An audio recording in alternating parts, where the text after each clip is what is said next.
All right, another summation problem here. We have a sum of I cubed, meaning we're going to use this sum down here. And this time our sum starts at I equals 100 and goes all the way up to 200. Unfortunately, our formulas only work if we start at I equals 1. So what we're going to have to do is we're going to have to rewrite this sum as a combination of two sums that start at I equals 1. Well, to do that, we can start with the sum of I cubed from I equals 1 to 200. And certainly we can find this value just using this formula right here. Of course, that's not what we want. We have way too many terms in this sum. This sum starts at I equals 1, and you're adding up 1 cubed plus 2 cubed plus 3 cubed, and so on. But this sum wants us to start at 100.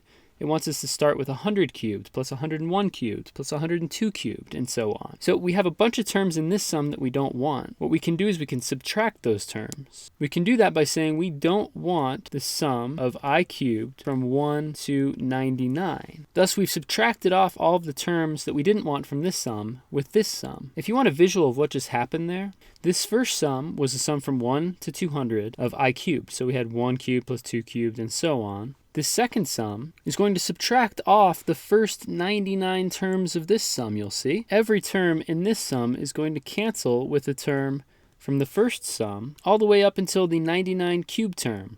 That would start our sum now at 100, which is what we wanted. Okay, so let's use the formulas to find these two sums here. Here, we start at 1, and we have an upper limit of summation of 200. That means n is 200 in this formula here. So this first sum is going to add up to 200 squared times 201 squared over 4. The second sum has an upper limit of summation of 99. That means that this sum is going to add up to 99 squared times 100 squared over 4.